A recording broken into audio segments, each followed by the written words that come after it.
మీ పిల్లల భవిష్యత్తును దిశానిర్దేశం చేసే విద్యా మహోత్సవ్ Dream9 మీడియా ఆధ్వర్యంలో ఈ ఫిబ్రవరి 1న మన ఖమ్మంలో జరగనుంది.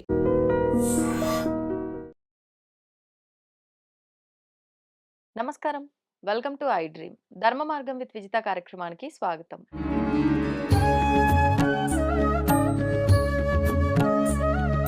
ప్రస్తుతం మనతో పాటు ఉన్నారు ప్రముఖ ఆధ్యాత్మికవేత్త ప్రొఫెసర్ సత్యనారాయణ మూర్తి గారు. ఇప్పుడు వారితో మాట్లాడతాం. నమస్కారం గురుజీ. నమస్కారం మా విజిత. గురుజీ, ఇప్పుడు మనకి ఈ మాసంలో రాజశ్యామల నవరాత్రులు రాబోతున్నాయి. ఈ మధ్య కాలంలో అయితే ఈ రాజశ్యామల నవరాత్రులు అని, వారాహి నవరాత్రులు అని, అంటే ముందు నుంచి ఉన్నప్పటికీ కూడా ఎక్కువగా వింటూ ఉన్నాము, ఆచరిస్తూ ఉన్నారు.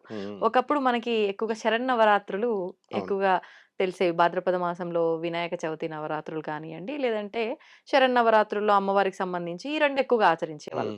ఇప్పుడు ఈ శరన్నవరాత్రుల విషయానికి వచ్చేసరికి ఇవి ఓన్లీ అమ్మవారి ఉపాసన పరులు మాత్రమే ఆచరించాలా, లేదు అంటే అందరూ ఆచరించవచ్చా, అసలు ఎవరు ఆచరించాలి? అంటే వారాహి నవరాత్రులు అందరూ చేయకూడదు అని చెప్పారు. అదేవిధంగా ఈ రాజశ్యామల అమ్మవారి నవరాత్రులు కూడా చేయకూడనివా, చేయదగినవా, ఏ రకంగా అనేది వివరించండి. వారాహి నవరాత్రులు చేయకూడదని ఎవరు చెప్పారు? అది కూడా చేయొచ్చు కానీ అది కూడా అందరూ చేసేది కాదు అని చెప్పి చెప్పారు కదా అంటారు. గురూజీ. మనము ఏ ఆ మనము మాయా ఇది లేకుండా స్వచ్ఛందంగా మనము అమ్మవారి పట్ల భక్తి ఉన్నటువంటి వాళ్ళు వారాహి నవరాత్రులు కూడా చేసుకోవచ్చు. ఒకటి అలా ఆ లెక్కన గుప్త నవరాత్రులు అంటాం కదా వాటిని. అవును. ఇప్పుడు మాఘమాసంలో వచ్చేటటువంటి ఈ అమ్మవారు ఎవరు? రాజశ్యామల అమ్మవారు. ఈమెను కూడా చేయకూడదు మరైతే.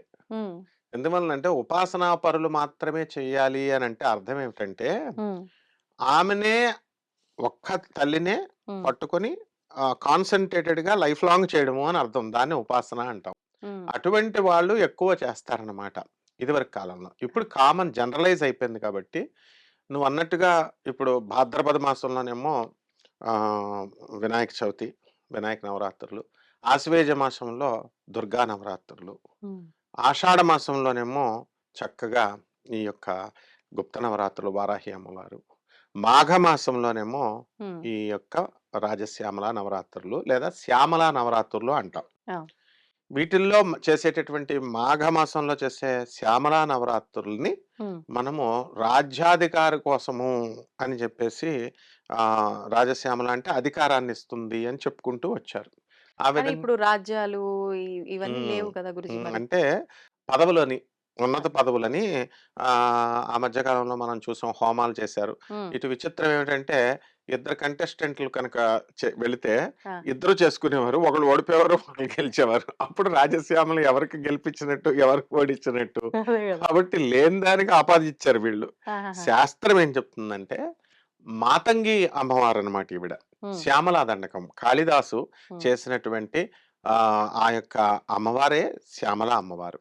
ఈ అమ్మవారు చక్కగా గ్రీన్ కలర్ లో ఉండి మాణిక్యవీణ ముపలాలయంతి మదాలసాం మంజుల వాగ్విలాసాం ఉమ్, మహేంద్ర నీలద్యుతి కోమలాంగి మాతంగ కన్యాం మనసా స్మరామి. మతంగ మహర్షి యొక్క కుమార్తెమే. ఓహో. అందుకనే మాతంగ కన్యాం అంటాం. ఉమ్, ఈవిడ ఆవిర్భావం ఎలా వచ్చిందంటే మతంగ మహర్షి తపస్సు చేస్తే పార్వతీదేవి మా మతంగ మహర్షి కుమార్తెగా వచ్చింది. ఆహా. అలాగే దక్షుని యొక్క కుమార్తెగా వచ్చి దాక్షాయిణి అయింది. మతంగ మహర్షి యొక్క కుమార్తెగా వచ్చి మాతంగ కన్య అయింది. ఈ విధంగా ఆ అపరాజితాదేవిగా ఉమ్, మనకి దేవి నవరాత్రుల్లో మనం విజేత, విజిత, అపరాజిత ఇలా అమ్మవార్లు రకరకాల పేర్లతో మనం చేస్తూ ఉంటాం. అంటే విజయాన్ని ఇస్తుంది. ఓహో. ఈ యొక్క మతంగ మహర్షి కుమార్తె అయినటువంటి మాతంగ కన్యను కనుక చేసినట్లయితే వాక్శుద్ధి వస్తుంది. ఉమ్, అందువల్లనే విశుద్ధ చక్రానికి అధిపతి ఆమె. వశీకరణం శక్తి వస్తుంది. ఉమ్, అంటే అవతల వాళ్ళు వశీకరణం అవ్వాలి అంటే జనరల్గా ఏమంటారు, పల్లెటూరులో విద్య లేని చోట్ల పాపం అమాయకులు ఉన్న చోట ఏం మరుగుమందు పెట్టేశారండి, లేకపోతే వశీకరణ మంత్రాలు చదివేశారండి అంటారు. ఉమ్, అవేమి ఉండవు. వశీకరణం అంటే ఏంటంటే మన వాక్కుని బట్టి ఊరు మంచిదైతే నోరు మంచిదైతే ఊరు మంచిదవుతుంది అంటారు. అంతే. ఆ యొక్క విజ్ఞతనే అమ్మవారిస్తుంది. ఉమ్, ఓం సర్వ చైతన్య రూపాం తా మాధ్యాం విద్యాం చదిమిహి బుద్ధిం యోన ప్రచోదయాత్. ఇది దేవి భాగవతంలోని మొట్టమొదటి శ్లోకం. ఆ, సర్వ చైతన్య స్వరూపిణి అయినటువంటి మతంగ మహర్షి యొక్క కుమార్తె ఆ అమ్మవారు రాజశ్యామల మన బుద్ధుల్ని సరైనటువంటి మార్గాల వైపు ప్రేరేపించుగాక అని చెప్పడం అర్థం. ఆహా. కాబట్టి నిస్సందేహంగా ఈ అమ్మవారిని అందరూ పూజ చేసుకోవచ్చు. ఉగ్రశక్తి కాదు. హ్మ్. కాళిదాసు మామూలు పండితుడిగా కాకుండా హ్మ్. మామూలు వ్యక్తి, అతను మూర్ఖుడిగా ఉన్నటువంటి వ్యక్తి. అతనొకడు, తెనాలి రామలింగడొకడు. హ్మ్. వీళ్ళిద్దరూ కూడా మహాకాళి అమ్మవారు అప్పుడు ప్రత్యక్షమై వీళ్ళకి వరసిద్ధినిస్తే అప్పుడు ఈ అమ్మవారిని జై జనని సుధా సముద్రాంత హృద్యన్మణి ద్వీప సంరూఢ బిల్వాటవీ మధ్య కల్పద్రుమా కల్పకాదంబ కాంతార వాసప్రియ కృతి వాసప్రియ సాధరారబ్ధ సంగీత సంభావన లోల నీపస్రక బద్ధ చూళి సనాధత్రికే సానుమత్పుత్రికే అంటూ అమ్మవారిని కీర్తించి ఇద్దరు కూడా ధన్యులయ్యారు.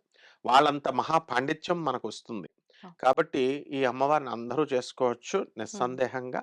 కాకపోతే నియమనిష్టలతో మనం కొంచెం అమ్మవారికి దసరా నవరాత్రులు ఎలా చేస్తామో, అవును. అలా చైత్ర మాసంలో చేసేటటువంటి నవరాత్రులు, వసంత నవరాత్రులను కూడా ఉన్నాయి మనకి. హ్మ్. హ్మ్. అలా ఈ అమ్మవారిని అందరూ చేసుకోవచ్చు. వారాహి అమ్మవారిని ఎందుకు చేయొద్దన్నారు అని కొంతమంది భయపడతారంటే, ఇప్పుడు విశేషంగా ఈ నవరాత్రుల్లో పగటిపూట పూజలా? లేకపోతే సాయంకాలం పూజలా? ఏ రకంగా గురుజీ? దేవికి సంబంధించినటువంటివన్నీ కూడా సాయంత్రమే పూజలు. హ్మ్. మగదేవుళ్ళందరూనేమో పగలు చేసుకోవాలి. హ్మ్. ఆడదేవతలందరూనేమో సాయంత్రం చేసుకోవాలి. విచిత్రం ఏంటంటే దేవుడు ఆడ కాదు, మగ కాదు. హుహు. కానీ ఆ మనం అలా రూపంలో ఆరాధిస్తుంటాం ఆ కాబట్టి రూపంలో మనం చేస్తున్నాం కాబట్టి, మరి సాయంత్రాలు చేస్తే కొంతమంది బయట ఉద్యోగాలకు వెళ్ళిపోయి ఒక్కోసారి ఎక్కడో స్టకప్ అయిపోయి లేట్ అవుతుంది కాబట్టి, అవును. మనము ఉదయం పూర్తి చేసేసుకొని 2 పూట్ల చేసుకుంటే చాలా మంచిది. ఏముంది దీపారాధన పెట్టడం, అదే. ఈ యొక్క శ్యామల దండకం చదువుకోవడం, ఓం మాతంగ్యై నమః అంటూ ఓం రాజశ్యామలాయ నమః అన్న చిన్న మంత్రాన్ని జపిస్తే చాలు. హ్మ్. నైవేద్యాలు కూడా పెద్ద పెద్ద నైవేద్యాలు ఏమి అవసరం లేదు. చిన్న పటికి బెల్లం మొక్క, హ్మ్. గుడోదకం చిన్న బెల్లం మొక్క పెడితే సరిపోతుంది. ఇక నవరాత్రులంటే మనకు సింపుల్‌గా చేస్తే కళ్ళకు ఆనదు కాబట్టి, అవును. అందరూ ఒకరోజు పాయసాన్నం, ఒకరోజు పులిహార, ఒకరోజు చిత్రాన్నం ఇలా రకరకాల అన్నీ కూడా తయారు చేసి భక్తులు పెడతారు. తప్పేం లేదు. హ్మ్. ఆ తల్లికి మొత్తం ఆ సీజన్‌లో దొరికేటటువంటి పుష్పాలన్నిటిని కూడా అమ్మవారికి సమర్పించాలి. ఓకే. నీలశంఖం పువ్వు, నీలి కలర్ ఉన్నటువంటి పువ్వులు ఆమెకి చాలా ఇష్టము. హ్మ్. నల్ల ఉమ్మెత్త, ఆ తర్వాత ఈ యొక్క శంఖం పువ్వులు. ఈ నల్ల ఉమ్మెత్త మంత్రశాస్త్రానికి ఆ! ప్రసిద్ధి. అమ్మవారేంటంటే వశీకరణ శక్తి. ఎవరి భర్తలైతే ఎవరైతే మాట వినడం లేదో, ఈ నవరాత్రులు ఎవరైతే చేసుకుంటారో హ్మ్. అటువంటి వాళ్ళకి కొంగున చుట్టి అమ్మవారు కూర్చోపెడుతుంది. వశ్యశక్తి అమ్మవారు. ఓహో! ఆ తర్వాత ఈ అమ్మవారికి చాలా మంది తెలియక ఏం చేస్తారంటే ఎంగిలి అన్నాన్ని పెడుతూ ఉంటారు. హ్మ్. ఇది తప్పు అనమాట. ఆమె ఏం చేసిందంటే మతంగ మహర్షి కూతురుగా పుట్టిన తర్వాత, చిన్న పిల్లగా ఉన్న తర్వాత హ్మ్. మతంగ మహర్షి శివపార్వతుల పూజ చేసుకుంటూ వాళ్ళకి ప్రసాదం పెట్టినప్పుడు ఆ 2, 3 పలుకులు క్రింద పడిపోతే ఈ అమ్మాయి ఏరుకుంది. ఏరుకొని తింది. కింద అమ్మవారి పడింది. శివపార్వతులు తన తల్లిదండ్రులు కదా అని చెప్పి అనుకొని హుహు. కళ్ళకద్దుకొని తింది. అక్కడి నుంచి ఈమెని ఉచ్ఛిష్ట చండాలిని అని, ఉచ్ఛిష్టం అంటే ఏంటంటే వదిలేసినటువంటి అన్నమని, హ్మ్. అందువలన ఎంగిలి అన్నం పెట్టాలని ఉపాసన చేసేటప్పుడు ఈ ఎడమ చేత్తో చాలామంది వామాచారం చేసేటటువంటి వాళ్ళంతా కూడా ఎంగిలి అన్నంతో హోమంలో వేయడము, ఎడమ హుహు. చేత్తో ఇలా పిచ్చి పిచ్చిగా చేస్తూ ఉంటారు. అండ్ ఉపాసకులు వీళ్ళెవరు కూడా తెలీదు కాబట్టి వీళ్ళందరికీ ఉచ్ఛిష్టం అనేటటువంటి ఈ యొక్క ఎంగిలి అన్నాన్ని నైవేద్యంగా పెడతారు. తప్పది. ఓహో! అట్లా పెట్టకూడదు. ఉచ్ఛిష్టము అంటే ఏంటంటే, మనలో మిగిలిపోయినటువంటి ఏ కామ, క్రోధ, లోభ, మోహ, మద, మాత్సర్యాలు గత జన్మ నుంచి వస్తే వచ్చిన మిగిలిపోయిన రెసిడ్యూ అంటాం. అంటే ఫిల్టర్ చేసిన తర్వాత మిగిలిపోయిన అడుగున మిగిలిపోద్ది. ఫిల్టర్ వాటర్ అడుగున that is called as residue. ఆ రెసిడ్యూ అనేటటువంటి దాన్ని పోగొడుతుందీమె. మన కర్మశేషాన్ని హ్మ్. ఆమె ఉచ్ఛిష్టాన్ని ఆమె తొలగిస్తుంది కాబట్టి ఉచ్ఛిష్ట చండాలిని అన్నారు. హ్మ్. హ్మ్. అంటే అవసరమైతే she works like a sweeper. చండాలిని అంటే హ్మ్. స్వీపర్ లాగా డ్రైనేజ్ క్లీన్ చేసినట్టుగా అంత ఇదిగా ఆమె మూలాధార చక్రంలో మర్మావయాల దగ్గర ఉన్నటువంటి ఆ యొక్క ఉచ్ఛిష్టాన్ని దగ్గర నుంచి మనకి శిరస్సు వరకు మనకున్నటువంటి పైల్స్ వ్యాధులు కానీ, లేకపోతే ట్యూమర్స్ కానీ, ఇలాంటి హెమరాయిడ్స్, ఇంటర్నల్ హెమరాయిడ్స్ ఇలాంటి వ్యాధులన్నిటిని కూడా ఈ జగన్మాత తొలగిస్తుంది. ఓహో! అందుకనే ఆమెని ఉచ్ఛిష్ట చండాలిని అన్నారు. అది తెలియక వీళ్ళు అట్లా చెప్తారు. సో, నిర్భయంగా అందరూ చేసుకోవచ్చు.